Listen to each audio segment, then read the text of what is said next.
Um, uh, Welcome to my first ever video on this channel. You might know me from my previous channel, The Ossified Note, which I may or may not have posted a video on about, hey, I have a new channel and I'm maybe not going to be posting stuff on that channel ever again, but maybe you came from a different spot. Then maybe you should check out that channel. Maybe I'll post some new stuff. But today, as the title of the video suggests, I am going to be discussing the top 25 Magic the Gathering cards that I know of. So, hope you enjoy the list of 25 that I definitely did not make in about 2 seconds.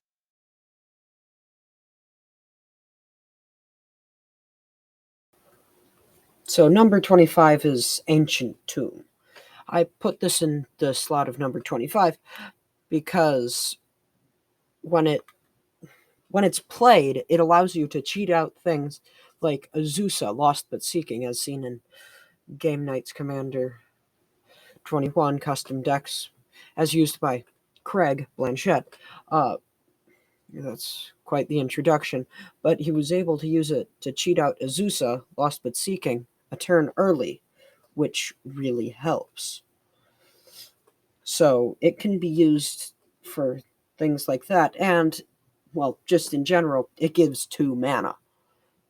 2 mana for a land. Granted, it does deal 2 damage to you, but there's a whole bunch of cards in Magic's history that give you 2 life. Like, Savannah Sage enters the battlefield. Revitalize, you also draw a card and you gain 1 more life. It's a whole bunch of things that get you just 1 life. It's overall a really good card, but it's not even in the top 20.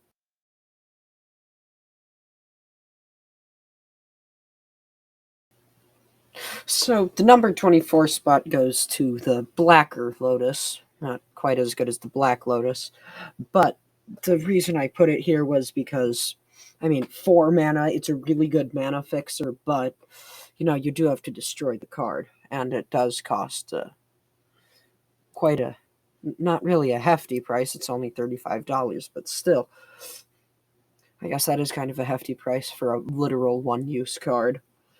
But it it's a good mana fixer. It's overall a good card, just not top 20 material.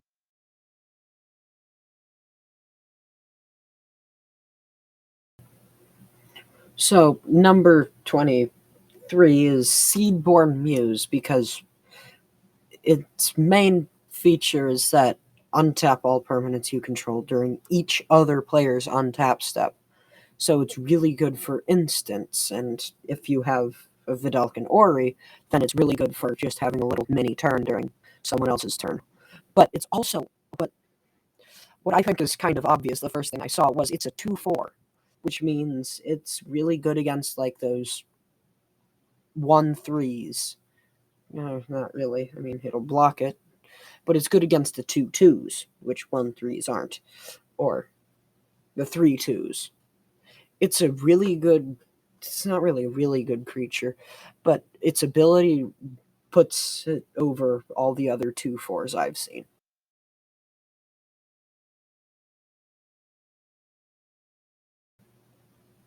So number 22 is Gilded Lotus, which might not seem too obvious of a choice, but it's basically a black lotus that you can activate every turn, but it costs 5 mana.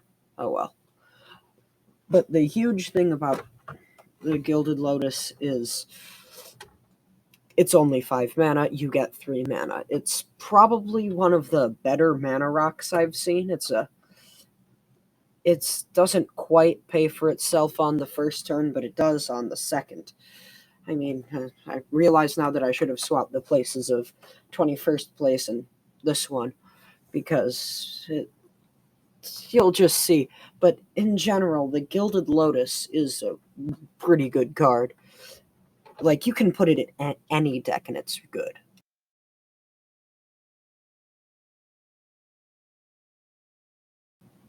So the card I put in 21st place, I said this before, but I think I should have put it in 22nd place because it only gives you 1 mana, but it deals 2 damage to any target when it enters the battlefield.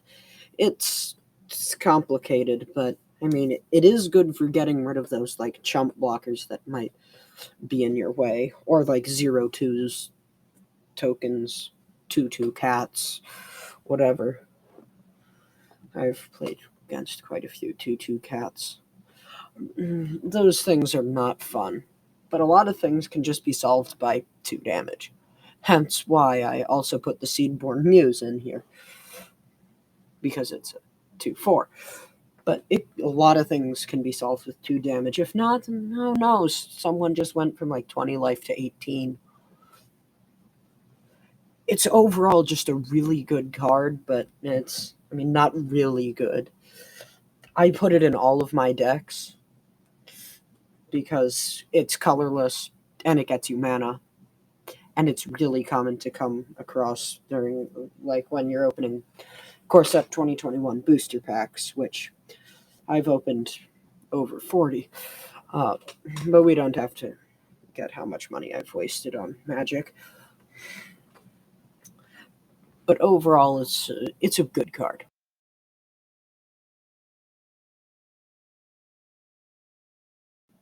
Number 20, it's the top 20. It's the Sol Ring.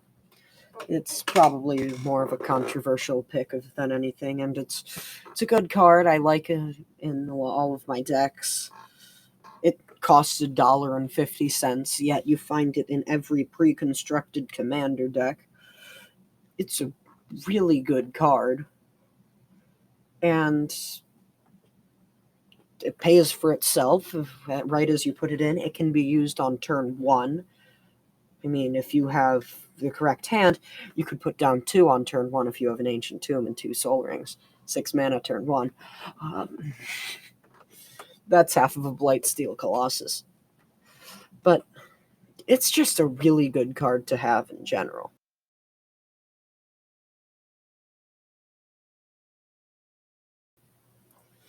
So number 19 is Lightning Bolt. It's a really good card. It's 3 damage to any target. If you thought that Meteorite, oh yeah, 2 damage to any target, that's a shock. 1 red mana. Hey, look, it's a Lightning Bolt. It also costs 1 red mana, but it deals 3 damage to any target. It's a pretty good card. I mean, just think about it. Oh yeah, I could deal 2 damage to any target, or I could deal 3 damage to any target. I mean, if it were up to me, 3 damage, but I don't know. Maybe you want to put some shocks in your deck to even out the mana curve. Oh, wait. It's 1 mana.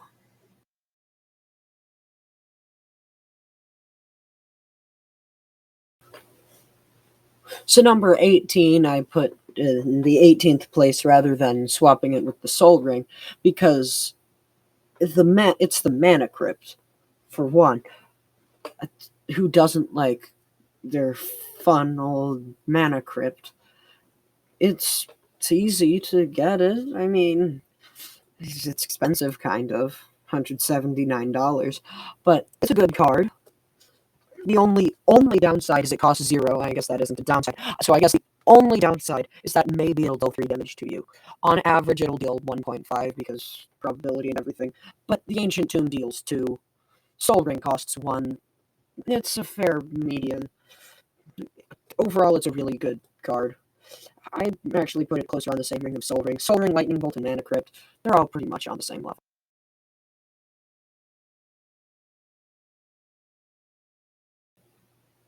So number 17 I put as Krosan Grip, because, I mean, split second, it destroy target artifact or enchantment. That's all it says besides the flavor text. But split second, you can't play anything over that. Oh yeah, you can't counter. You can't Teferi's Protection, or whatever that card is called that I did not put it on this list. It's a good card in general, but Ever heard of Disenchant? Yeah, that's a white, and it's one colorless, but this is two colorless and one green. If you're playing a green deck, people might expect it, but it's a good card. It's better than Disenchant because, I mean, they're both instants, but Krosan Grip, that's more memorable.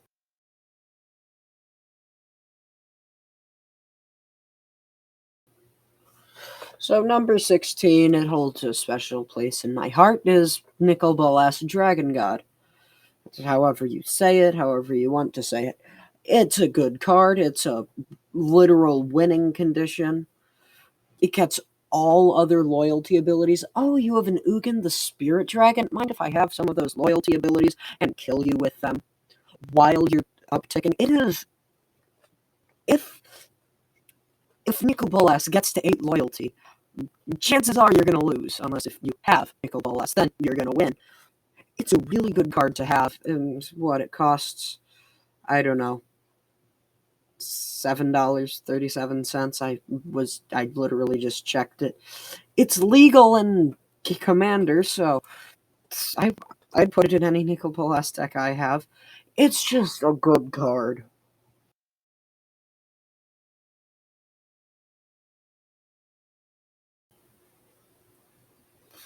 So in 15th place, I put Lightning Greaves because, well, it's Lightning Greaves. If you it's a good card in any deck because it's colorless, equip cost 0. Like, what else do you need?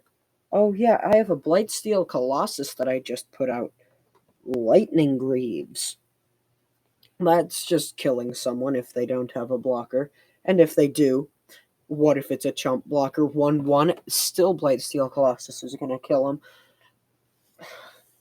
Lightning Greaves can go on pretty much anyone and still work amazingly. It's difficult to see why people wouldn't put it in their deck besides it costs $8, or you could just get the Zephyrus of the Hidden Ways commander deck pre-constructed. That costs $40. You get High Market, which is a good card. The Soul Ring, Lightning Greaves. What else do you need? It's a really good card. I don't know what else to say about it besides it's a good card.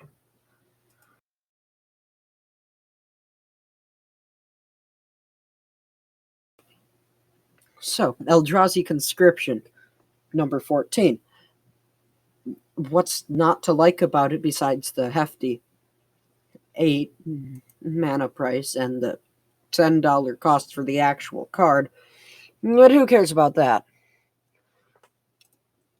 What we're looking at is plus 10, plus 10.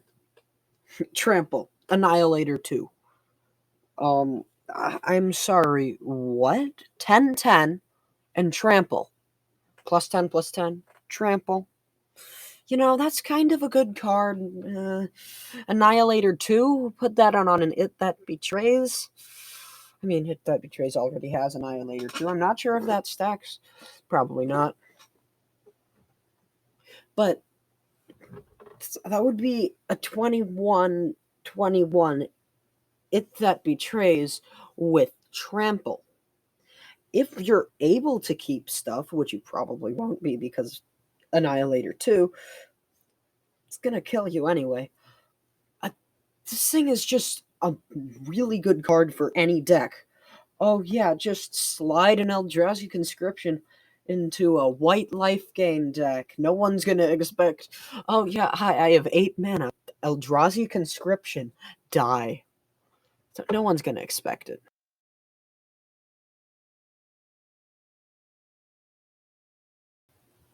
So number 13, Blood Tyrant. It's a really good card.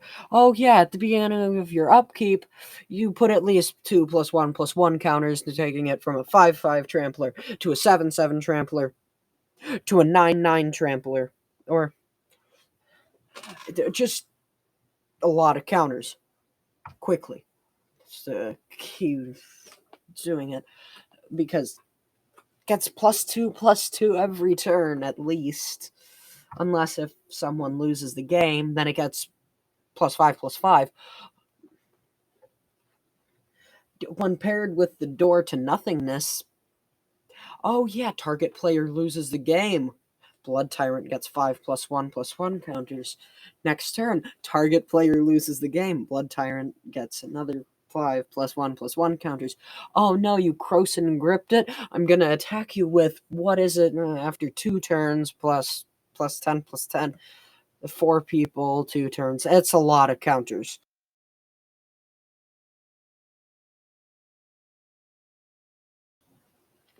So, I mean, I said that no more mana rocks, but Mox Lotus. Mox Lotus. Oh, yeah. Oh, by the way, this is now place number 12. But Mox Lotus. Hey, I want infinite mana. Oh, yeah, sure. Use the Mox Lotus. Sure, it costs 15 and 15 mana, $10, but, you know, it pays itself over infinite. You can cast everything in your hand because, oh yeah, use 100 mana, add 1 mana of any color to your mana pool. But you have infinite. Any color. You have infinite of every single color ever from one card. No more lands needed. Just tap 15 lands, maybe a few soul rings in there, maybe a few ancient tombs, maybe a few mana crypts, maybe whatever, meteorites. Just huge card. What?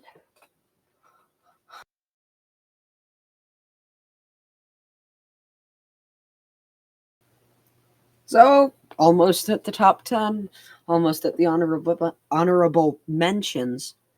Place 11, Wrath of God. If you couldn't see that already, because it's a board wipe. I had to put at least one board wipe on here. I said at least, so keep your eyes peeled. But I'm not going to put any black board wipes on here because everyone expects board wipes from black. Like, oh yeah, board wipe here, board wipe there. Yeah, that's just whatever. Black has all the board wipes. Wrath of God, it's a white board wipe. I mean, some people might be expecting it. Oh yeah, life gain, life gain, life gain. Wrath of God, life gain, life gain, life gain. Back on previous card, Eldrazi Conscription, kill people. That's pretty standard for my white decks. So, yeah, I mean, it's a good card. Don't want to spend exactly $200 on it, but it's or even 100 for the Amonkhet Invasions one. I'd rather spend what, $5 on it? That's a fair price.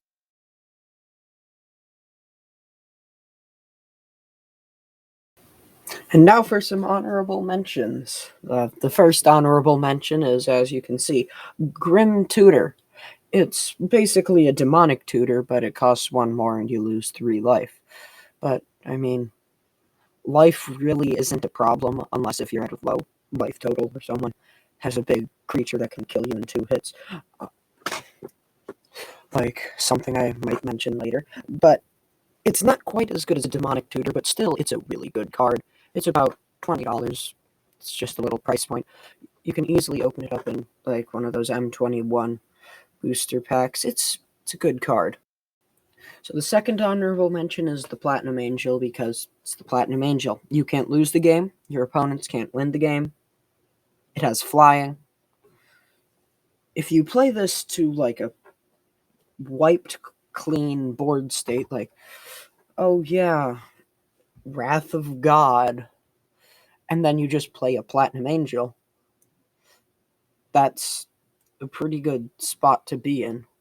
Because one, it's a flyer. Two, you can't lose the game. It's just a really good card to put in any deck because it's colorless. And you can't lose the game. So next up is the next honorable mention, I should say, is Door to Nothingness. It is probably the best card that on this list because, oh yeah, Grim Tutor. Yeah, you lose 3 life, but you can find a card. You know what? That card could be Door to Nothingness. Oh, Platinum Angel, you can't lose the game. Death by Plummet, or 2 lightning bolts, or even just 2 shocks. Or Chandra's Outrage. There's a whole bunch of ways to deal 4 damage. But Door to Nothingness, target player loses the game.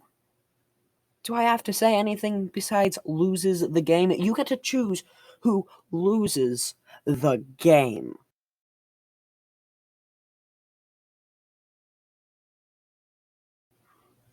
So next up is Progenitus. Well, it's Progenitus. Granted, it costs 2 of every color, but that can easily be eliminated with something like Morophon the Boundless, or Morophon the Boundless and the Fist of Suns. That's a really good combo. I'd recommend you use it. But it's it has protection from everything, which means nothing can block it. Nothing can deal damage to it. Nothing can destroy it. But its second ability kind of does more. If if Progenitus would be put into a graveyard, which probably won't be because it can't die from anywhere, reveal Progenitus and shuffle it into its owner's library instead. So it's practically immortal unless if you use Scour from Existence, but that's something that targets it, so it has protection from it. It's just a really good card.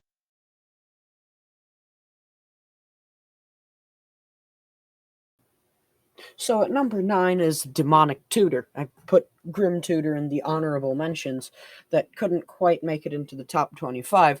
So you'd expect Demonic Tutor, because it's cheaper to, well, not cheaper than in real world cost, but it's cheaper in the game. It's a colorless and a black, and it doesn't cost you any life to use it. So you'd expect it to be on the list if Grim Tutor was in the honorable mentions, and it is. So I've already explained tutoring and Grim Tutor, but you're just any card. Door to Nothingness. Target player loses the game. I don't know, Black Lotus. That's just a vintage thing, but still, it's a good card.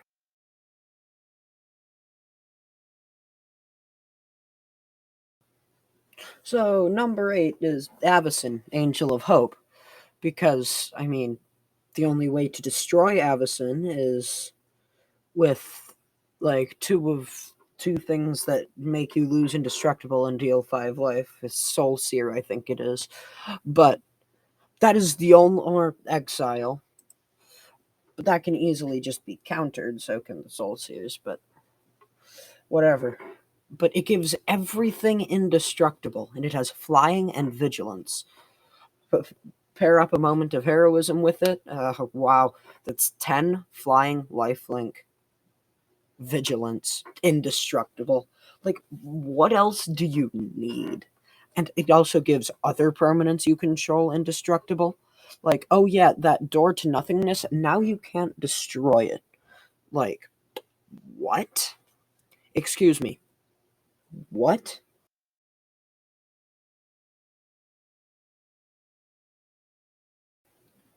So number 7, All is Dust. Almost said Wrath of God there, because 2 board wipes.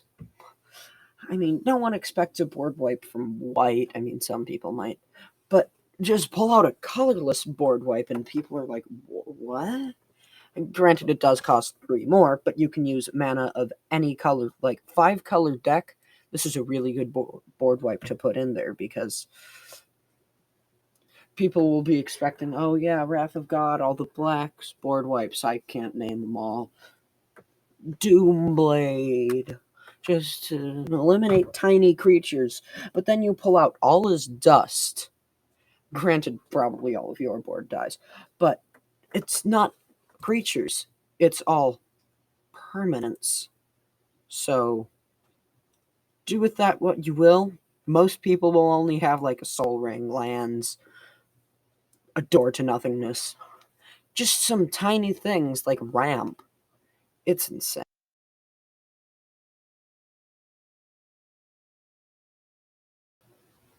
Number 6, not quite top 5, is Primordial Hydra. I don't know what to say. Well, I do know what to say. It starts out with X. You only have to pay 1X plus 2 rather than something else that's 2X plus 2. This is only 1X plus 2. And every upkeep, you double X. You double the amount of counters on it.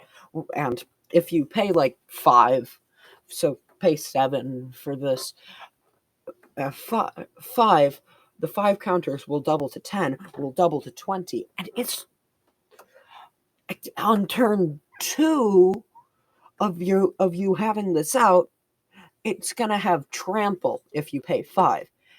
I don't know why this card even exists, because with turn 5, if you pay 5, that goes 5, 10, 20, 40, 80, 160 damage.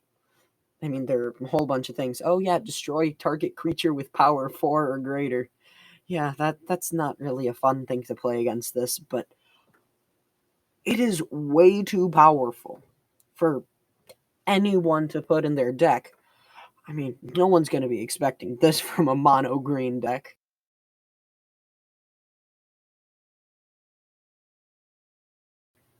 So the top 5 has to start with Ugin the Spirit Dragon, because it's really, really, really good card. A plus 2 is a lightning bolt. That's a plus 2, not a plus 1, a plus 2. So yeah, you can just immediately ultimate him 3 turns after you get him out. Turns after you get him out 2. You gain 7 life, draw 7 cards, then put up to 7 permanent cards from your hand onto the battlefield. You can just put out 7 lands if you have 7 lands. And then he's also a board wipe who can get rid of pretty much everything your opponents have turn 1. Just, oh yeah, a -6. Exile all colored permanents. Colored permanents. So Ugin won't die. Exile, which means, oh yeah, indestructible things will die. It's like the best planeswalker out there.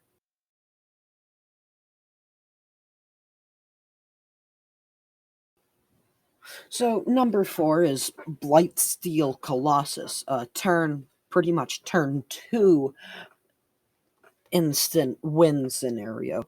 Oh yeah, you have like a Saproling. Oh yeah, that would normally be good against an 11/11 infect, but no, it has trample. I still am having a hard time getting over Blightsteel Colossus's pure power. It's infect, which means no matter how much damage it does, oh yeah, it's gonna kill you. It's indestructible. It's colorless, so it's not gonna be targeted by all is dust, because that only destroys, or Ugin the Spirit Dragon, because that exiles all colored permanents. What? Oh my! I do. And even if you do put it in a graveyard, it just goes back into your library. That is way too insane.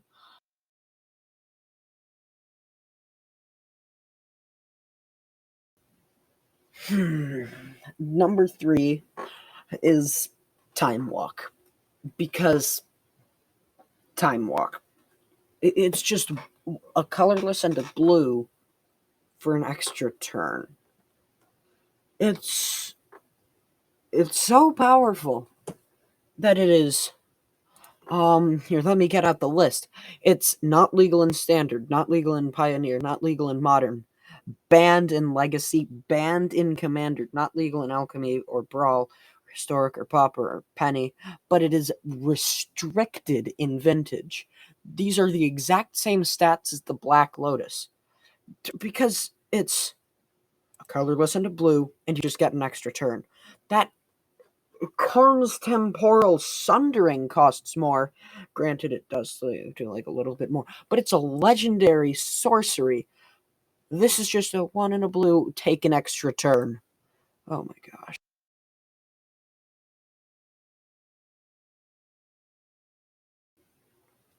So, another honorable mention. It's not on my honorable mentions list. It is probably the most powerful planeswalker ever. But it's not legal in anything. So, whatever. But it has every single loyalty ability of every other planeswalker.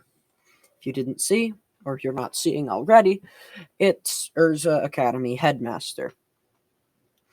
And it's a random thing. All you need is internet access for this thing to work.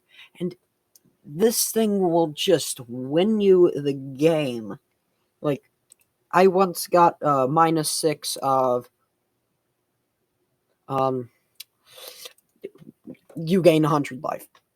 You gain 100 life. That's a Johnny from Journey into Nyx, if you're wondering. But you gain 100 life. And that's probably not even the best one. It has Ugin the Spirit's Dragon, all of his abilities. It has everything. This is like the craziest planeswalker I've ever seen. And I just saw it yesterday. I made this list like a week ago, but I saw it yesterday. And it is my top 10 favorite cards. It is just that.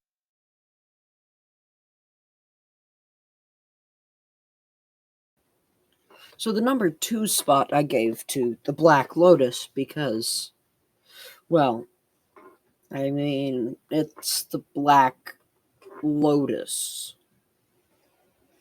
It's the perfect mana corrector. I already explained this in Blacker Lotus, but it's the perfect mana corrector.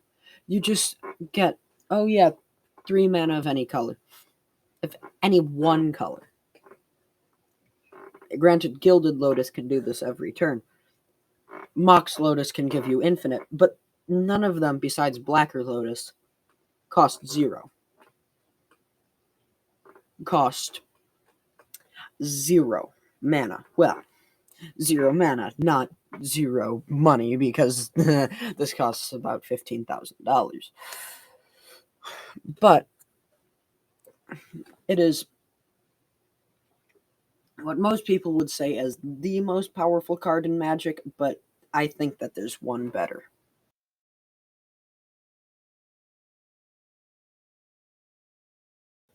The number 1 spot is Emrakul the Aeon's Torn. The first text on this, the spell can't be countered. Oh yeah, if you have a cancel, no, that doesn't work on this. Even if you did have a cancel, its third ability, well, fourth, protection from colored spells, would stop it right away. When you cast this spell, take an extra turn after this one. So Time Walk is included in this.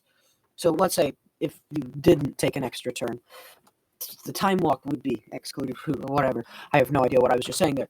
But this thing, despite its hefty mana price, it is well worth it because the spell can't be countered. You get an extra turn. It has flying. It has protection from colored things. So even if you have something like an Avacyn Angel of Hope, this is not going to be affected by Avacyn. This is not going to be affected by Ugin because Ugin says colored. This is not the all I can think of that can possibly affect this is Scour from Existence. And I don't know if even that can stop it. But this card, I didn't even get to the last text. When Emrakul the Aeon's Torn is put into a graveyard from anywhere, its owner shuffles their graveyard into their library. So, if you even find a way to put it into the graveyard, the entire graveyard is going back into the library. The entire graveyard. Luckily, this is banned in Commander, or else, yeah, there might be a bit more Emrakul decks. Just ramp, put Emrakul on, you just won. Oh my gosh, I've been ranting for 2.5 minutes on just this one card, but it is like the best card in Magic. I don't know what else to say besides this is the best card. It is just the best.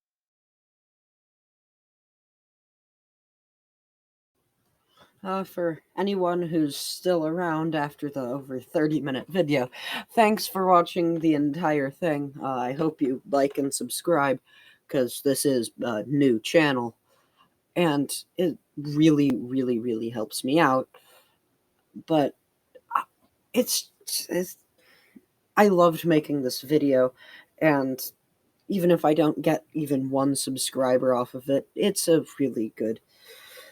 I just loved making this video, so you don't have to like and subscribe, though it is highly recommended.